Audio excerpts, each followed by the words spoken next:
Sup guys, it's Alex here, and welcome to the next game of my 2020 NCAA tournament being simulated on NCAA Basketball 10. Today we have number 7 Illinois versus number 11 Cincinnati. Cincinnati's had a great run through this tournament so far.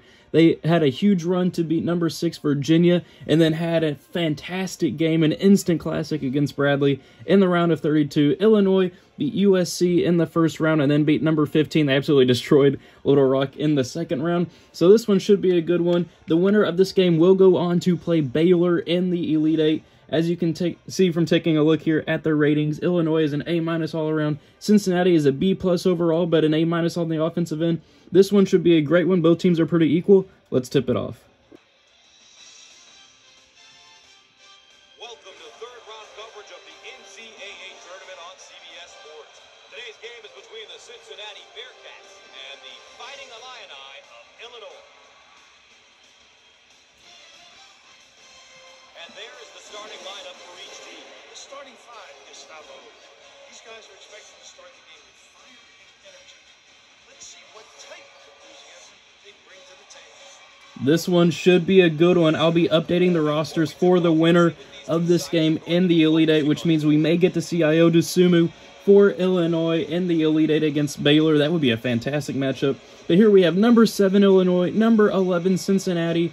Let's tip it off and see who will be moving on to the Elite Eight. Cincinnati winning the tip. Moving the ball around on the perimeter already. Looking down low, finding number 33 who gets it to go over Mike Davis, or whatever his name is, Postil, I think he is a simulated name on here. Almost a backcourt violation for Illinois to start it off. Let's see what Illinois does here on their first possession of the game.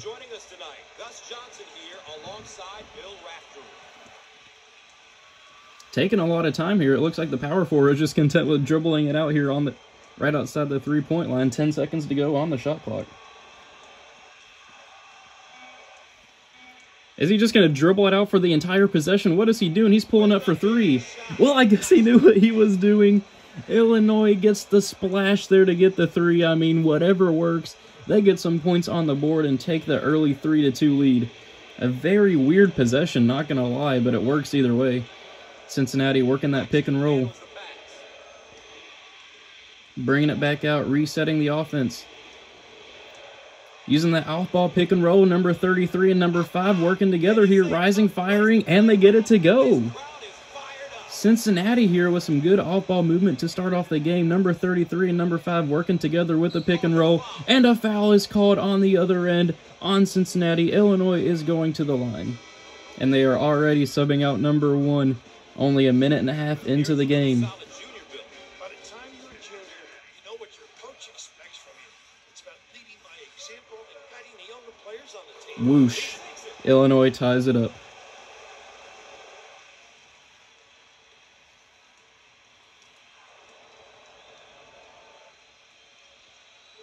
And they knock down the second one too. Illinois now at 5-4, a minute and a half into this game. I think this game is being played at Houston. They saw a pretty good first round matchup between Baylor and Louisville, and Cincinnati gets the splash right there. We've seen 2 threes already. Illinois plays that half-court tempo. Cincinnati plays the balanced. This one looks like it'll probably end up being a kind of a slow game, but we're already off to a hot start shooting for both teams, 7-5 already. Looking down low to number 54. Who misses the layup. He didn't even try to get his offensive rebound. He was ready to run to the other end. But that Baylor-Louisville game was pretty good for the most part, probably for like the first 75% of the game.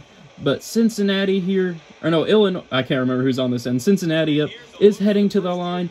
Illinois' coach wasn't too happy with that, but I guess he'd be okay with Cincinnati having to earn those points at the line. They knocked down the first one.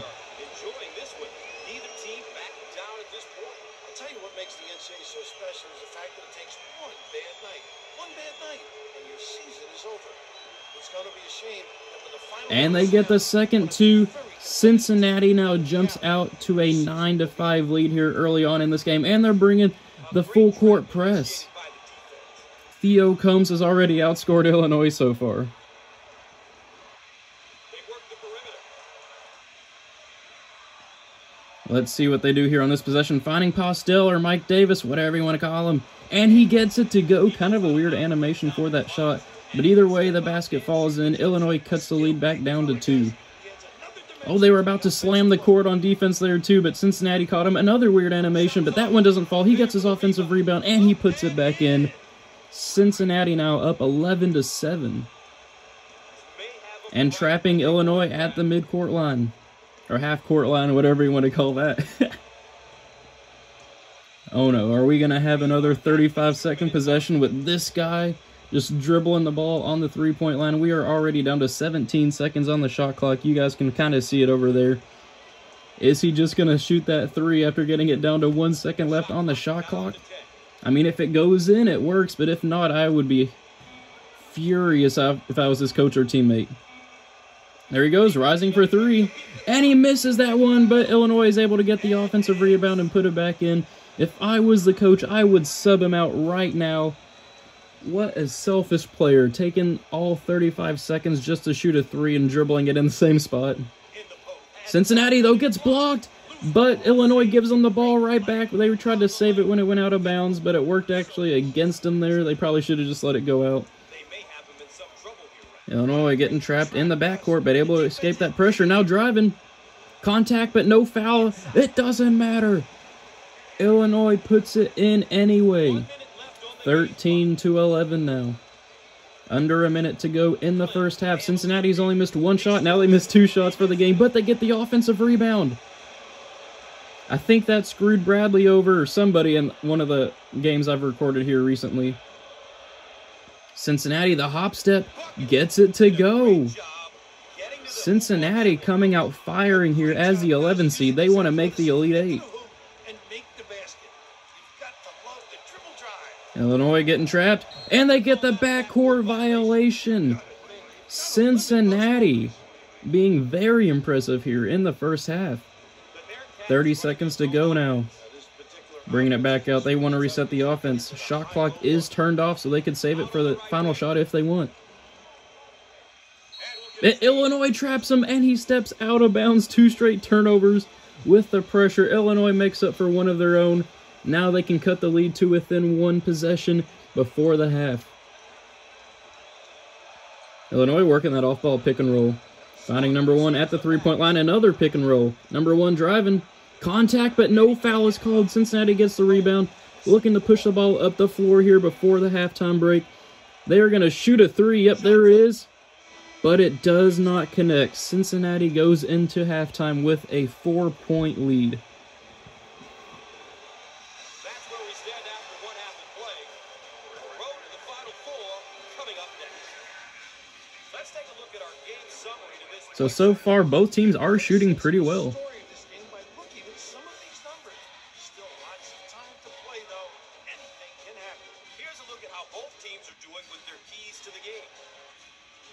Illinois is doing a good job of getting the ball inside, and Cincinnati is also doing a good job of limiting their turnovers. They only had that one where they had stepped out of bounds with that trap over on the sideline. Second half of play, coach, NCAA tournament. Let's see how Illinois responds here in the second half. Can they make the run necessary to make the Elite Eight? Fading away, they get it to go. Cutting the lead to 2 points.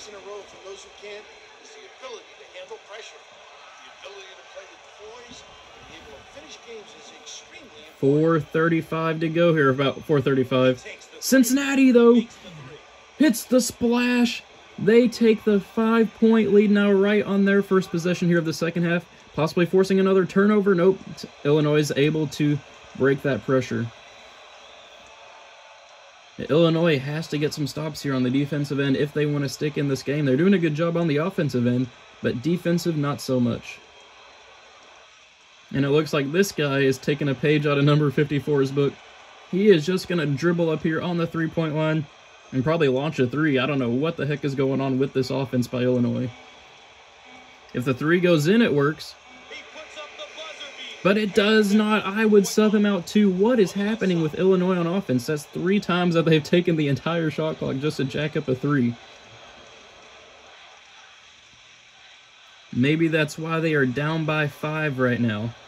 Cincinnati, though, rising for a 3, and they get it to go. Cincinnati starting to pull away here from Illinois. Number 1, that was a perfect opportunity to rise for a 3 for Cincinnati. I don't know why he didn't take it. And they almost turn it over. It goes out of bounds on Cincinnati here. Let's see what Illinois does out of this break. Almost out of bounds right here in the corner. Let's see what they can do. Moving the ball around on the perimeter. Number 24 has been pretty quiet this game. Looking down low, fadeaway. Number 33 misses. Cincinnati now pushing the ball up the floor. 3 minutes to go here in the half. Or in the game, really. Mick Cronin saying they want to get some motion offense. But they throw the ball out of bounds. The alley-oop attempt does not connect. Illinois needs to start getting some buckets if they want to get back into this game.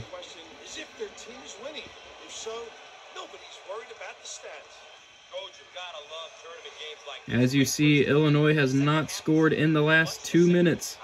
They got a bucket at the very beginning of the second half, but nothing since. They rise for 3, though. And it rims out. Their scoreless streak continues.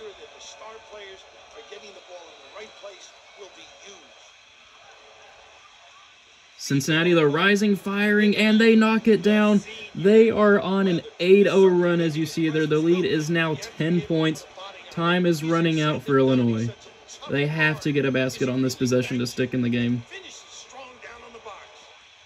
Cincinnati, though. Will we see 1 versus 11 in the Elite Eight? That's probably best case scenario if you're a Baylor fan, especially once we update the rosters. I wouldn't want to run into Iota Sumo in the Elite Eight. And they're saving it again using the entire shot clock. Rising for 3. Illinois does not get it to go. That is 4 possessions where Illinois has taken the entire shot clock to get a 3 off. Definitely not what you want to do here late in the game when you're down by 10 with only a minute to go. And Cincinnati, they rise and fire and knock down the 3. Cincinnati now on an 11-0 run. This game is pretty much over. And I think Illinois just called a timeout. Let's see what Illinois does here. Coming out of the timeout, will they do another 35-second play? They need to pop some 3s. Number 33 rising, and he knocks it down. Finally, Illinois gets something to go. They need to get a stop here. And maybe, they need to start shooting 3s. They are down by 10 with just over a minute to go. But step 1 is getting a stop on this possession. And now they're fouling. Horrible clock management. Don't know why they're doing that, but I will pick it up once we get to the 1-and-1s. So Illinois actually ended up getting a steal while the fouls were going, and they immediately took a timeout. Moving the ball around on the perimeter for 3. They get it to go! Illinois finally making some shots here. And now they're picking it back up with the fouls, so I guess I'll go ahead and record the fouls because they might end up getting another steal. They are now only down by 7. Where was this offensive barrage earlier in the half? Why are they just making all their shots now?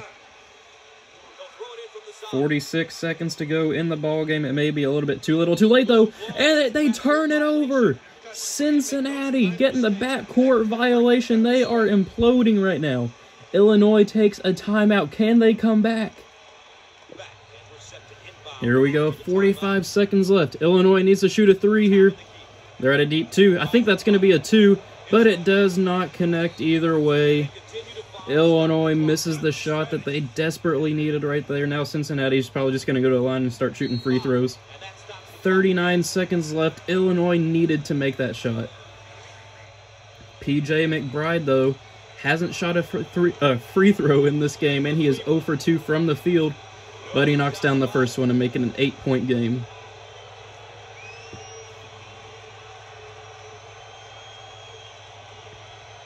But he misses the second one.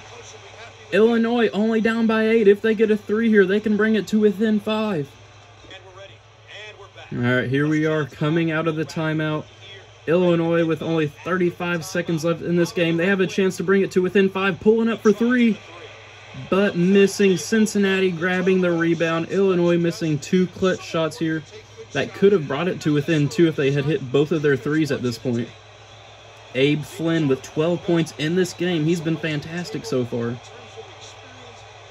And he gets the first one to go to extend the lead to 9.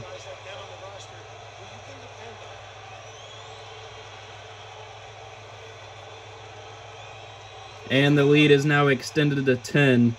29-19. Illinois getting trapped in the backcourt by Cincinnati. It's looking like this one is going to be over. A weird animation there to get the ball out. Illinois moving the ball, though. Finding number 33 for 3. Misses, but number 54 gets the offensive rebound. He needs to find a guy out for 3. They are taking a long time to get a shot off here. Number 1 rises, fires, and knocks it down.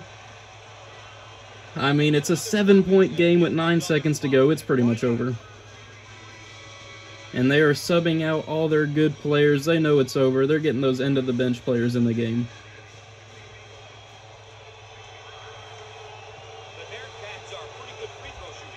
Cincinnati knocks down the first one.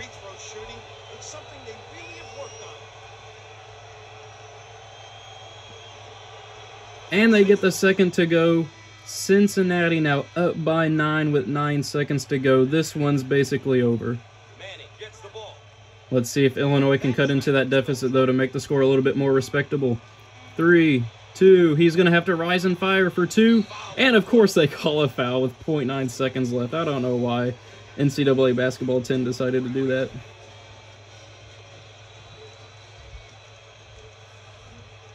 And we'll go to the free throw line. And, of course, he misses the first free throw. Illinois just can't catch a break in this game. That 8-0 run or 10-0 run by Cincinnati was the deciding factor in this game when the score is decided by 8 here. And so Cincinnati is going to walk out of here with the W. They are heading to the Elite 8 where they will face number 1 Baylor. Who would have thought Cincinnati, one of the last 4 byes teams in the tournament. Abe Flynn moving them on. That's our coverage of NCAA basketball on CBS Sports. I'm Gus Johnson for Bill Raftery saying good night, and we'll see you next time. So the Elite 8 will be number 1 Baylor versus number 11 Cincinnati. Thank you guys for watching. I hope you enjoyed it, and I will see you all in the next game.